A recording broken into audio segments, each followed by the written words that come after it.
Matrudevobhava శ్రీధరయ్యం YouTube channel ప్రేక్షకులకి శుభాభివందనములు, నూతన సంవత్సర శుభాకాంక్షలు, సంక్రాంతి శుభాకాంక్షలు.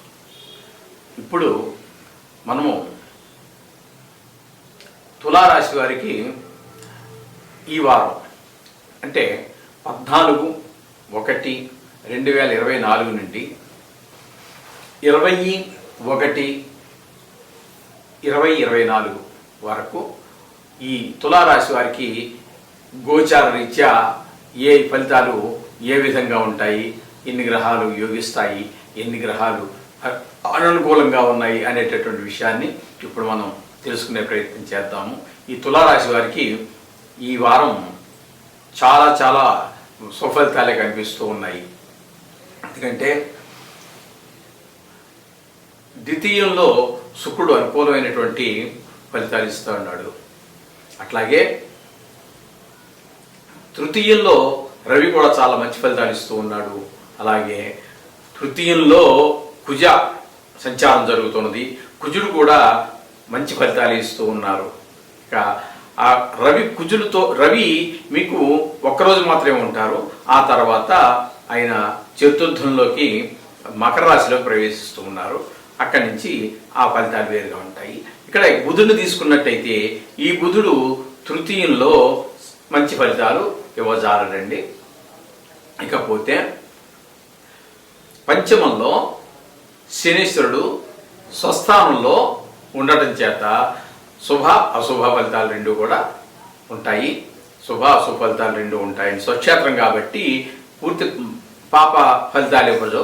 స్వక్షేత్రం కాబట్టి కొంతవరకు మనకు చాలా ఊరట లభిస్తుంది. ఎక్కువ శుభ ఫలితాలు ఇవ్వడానికి అవకాశం కూడా ఉంటుంది. ఇకపోతే 6వ స్థానంలో అంటే మీనరాశిలో రాహు సంచారం జరుగుతోందండి. మీనరాశిలో 6వ స్థానంలో జరగడం అనేటటువంటి రాహుకి చాలా చాలా శుభ ఫలితాలు ఇస్తూ ఉంటాడు. అట్లాగే సప్తమంలో గురువు కూడా ఉన్నారండి. అయినా సప్తమంలో గురువు ఉండటం వల్ల కూడా చాలా సుఫలితాలు ఇస్తారండి ఆయన కూడా. ఈ విధంగా మనకి ఇంచుమించుగా శుక్రుడు కానివ్వండి, రవి కానివ్వండి, కుజుడు కానివ్వండి, రాహు కానీ, గురువు కానీ అందరూ కూడా మంచి శని అటు ఇటుగా ఉన్నాడు చెప్పుకున్నాం కదా. సుఫలితాలు ఇవ్వడం వస్తాడు, కొన్ని సుఫలితాలు ఇస్తాడు.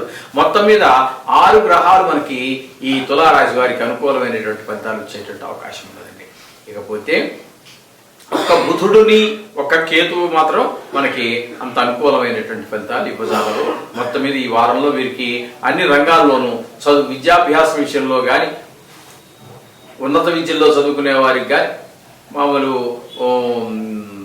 మామూలు చిన్న చిన్న చదువులు చదువుకునే వారికి కానీ, వృత్తిలో కానీ, వ్యాపారాల్లో కానీ, ఉద్యోగంలో కానీ, బంధుమిత్రులతో కానీ, ఫ్రెండ్స్తో కానీ, ఆర్థిక విషయాల్లో కానీ, ఆరోగ్య విషయంలో కానీ, ఒక కలేజా చూపించడంలో కానీ, కలేజా అంటే ఏదో కొట్లాడటం అని కాదండి, ఆ విధంగా ఉండడం కానీ, మనసు నిర్మలంగా ప్రశాంతంగా ఉండటం కానివ్వండి, బంధుమిత్రులందరితో కలవడం కానీ, వాళ్ళతో సంతోషంగా గడపడం కానీ, ఆ విధంగా ఏ విధంగా చూసుకున్నప్పటికీ కూడా మనకి ఈ తులారాశి వారికి ఈ వారం అత్యంత శుభప్రదంగా కనబడుతోందండి.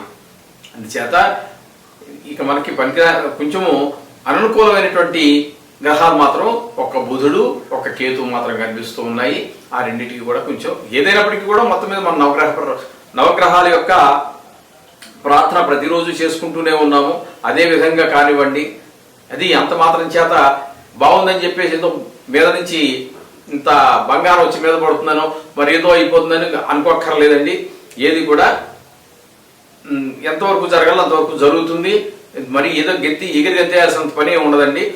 అలా కష్టమని చెప్పి ఎక్కువ గ్రహాలు బాగాలేవని కూడా మీరు ఇక్కడ డీలా పడవలసిన పని లేదండి. ఆయా గ్రహాలకు సంబంధించినటువంటి చేసుకున్నట్టయితే అవి ఎక్కువ దోషభూయిష్టంగా ఉన్నటువంటివి దోషం రహితంగా మారుతాయి. అలాగే శుభఫలితాలు ఇచ్చేటటువంటివి మరింత శుభఫలితాలు కలిగే అవకాశం ఉన్నది. మొత్తం మీద వివరంగా మనం చూసుకున్నట్టయితే తులారాశి వారికి అత్యంత అనుకూలంగా ఉందండి ఈ వారం మొత్తం. ఇది కేవలం గోచార ఫలితం మాత్రమే, జాతక ఫలితం కాదు. గోచారం అనేటటువంటిది జాతకంలో ఒక భాగం మాత్రమే. మీరు జాతకం చెప్పించుకున్నప్పుడు ఇందులో గోచారం కూడా ఆటోమేటిక్గా వస్తుందండి. అప్పుడు పరిపూర్ణమైన జాతకం అవుతుంది. అందుచేత వీరందరూ కూడా నేను చెప్పిన విధమైన పరిష్కారాలు చేసుకోండి. నూతన సంవత్సరంలో మీకు అన్ని శుభాలు కలగాలని ఆ భగవంతుని ప్రార్థిస్తూ శుభం భూయాత్. మాతృదేవో భవ. శ్రీధరయ్యం యూట్యూబ్ ఛానల్ ప్రేక్షకులకి స్వాగతం, సుస్వాగతం. నూతన సంవత్సర సంక్రాంతి శుభాకాంక్షలు, ఆంగ్ల నూతన సంవత్సర శుభాకాంక్షలు. ఈరోజు వారఫలాల్లో వృశ్చిక రాశి వారికి గ్రహగతుల ద్వారా వచ్చేటటువంటి ఫలితాలు ఏ విధంగా ఉన్నాయి అనేటువంటిది చర్చించుకునే ప్రయత్నం చేద్దామండి. వృశ్చిక రాశిలోనే శుక్రుడు ఉండటం ఒక విశేషం. మంచి ఫలితాన్ని ఇస్తారు, చక్కటి ఫలితాన్ని ఇస్తారు. శుక్రుడు ద్వారా మనకి అనేక భోగాలన్నీ అనుభవిస్తూ ఉంటాయి. వారం రోజులు ఏ విధమైనటువంటి ఇబ్బంది లేకుండా అన్ని సుఖ సంతోషాలతో హాయిగా గడుస్తుంది. అన్ని భోగాలు కూడా చక్కగా అనుభవిస్తారు. ఇక ద్వితీయంలో రవి అంత అనుకూలమైనటువంటి ఫలితాలని ఇవ్వజాలండి ఆయన. అట్లాగే కుజుడు కూడా ద్వితీయంలో ఉండటం ద్వారా కొంచెం ఇవి మారక స్థానాలు కూడా అంటారు, కాస్త అనారోగ్య సమస్యలు అవి వచ్చేటటువంటి అవకాశం ఉంది. చిన్న చిన్న గాయాలు అయ్యేటటువంటి అవకాశం ఉంది. అవకాశం ఉన్నది మాత్రం ఖచ్చితంగా తగులుతుందని అనుకోవద్దండి. గాయాలు అయిపోతాయని మీరేం బాధపడక్కర్లేదు. అవకాశం అయితే ఉన్నది. జ్యోతిషం సూచిత శాస్త్రం అంతే సూచిస్తుంది. మనం తగిన జాగ్రత్త తీసుకుంటే అవి జరగకపోవచ్చు. అంత మాత్రాన జరిగిపోతాయనేది బెంగళేం పెట్టుకోవద్దండి. అలాగే ద్వితీయంలో బుధుడు కూడా మనకి అక్కడ ఉన్నారు.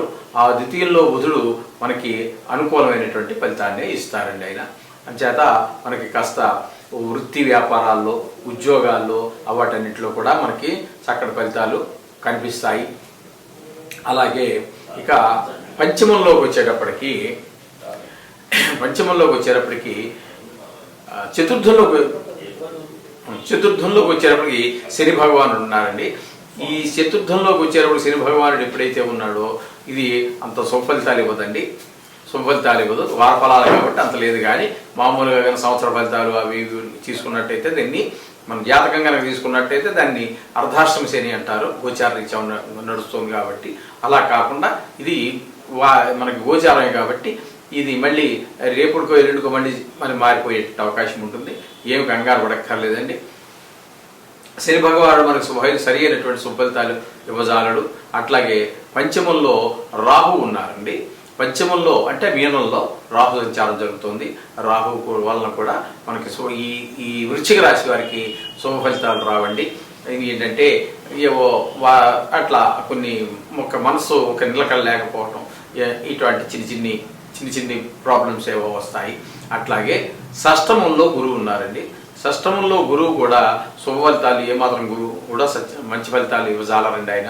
అంచేత ఈ వారం ఇకపోతే ఏకాదశిలో కేతు ఉన్నారు. ఆ ఏకాదశిలో కేతు ఉండటం అనేటటువంటిది చాలా మీకు యోగకారకం అవుతుంది. ఇక్కడ మనం టోటల్గా మనం తీసుకున్నట్టయితే ఒక 3 గ్రహాలు మనకి శుక్రుడు, బుధుడు, కేతు మనకు అనుకూలమైనటువంటి ఫలితాలు ఇస్తూ ఉంటారు. ఇక రవి, కుజ, శని, గురువు, రాహు కొంచెము అననుకూలంగా ఉన్నారు. దాని గురించి కూడా మీరు ఏమీ కంగారు పడక్కర్లేదండి. మనం చెప్పుకున్న రెమెడీ చేసుకోండి. అయితే ఈ మనం చెప్పుకున్నటువంటి విషయాల్లో మాత్రం అనుకూలంగా లేనటువంటి గ్రహాల యొక్క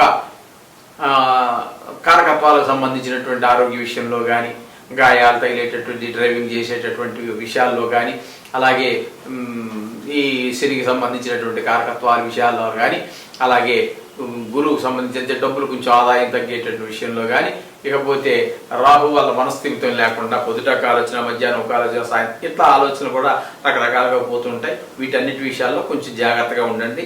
మిగతా అంతా కూడా మీరు మనం చెప్పుకున్నటువంటి ఆ నవగ్రహ మంత్రాలు చదువుకుంటూ ఉండండి. గుడికి వెళ్ళండి. బంధుమిత్రులతోటి హాయిగా బాగా ఈ సంక్రాంతి కాబట్టి చాలా వరకు బంధుమిత్రులు కలిసేటువంటి అవకాశం ఉన్నది. వారందరితో ఇవన్నీ మనసులో ఏం పెట్టుకోక్కర్లేదండి. హాయిగా వారందరితో ఈ సంక్రాంతి పండుగ యొక్క వైభవాన్ని వెళ్ళేవాళ్ళు వెళ్తే అత్తావారింటికి వెళ్తారు. లేకపోతే మీకే కోడళ్ళు, కూతురు, అల్లుడు ఉన్నట్టయితే వారు మీ ఇంటికి వస్తారు. అదే కాకుండా బంధుమిత్రులు వస్తూ ఉంటారు. వాళ్ళందరితో ఈ వారం అంతా చాలా సుఖ సంతోషాలతోటి హాయిగా గడపాల్సిందిగా తెలియజేసుకుంటూ మీ యొక్క శ్రీధరయ్య ఛానల్ శుభం భూయాత్.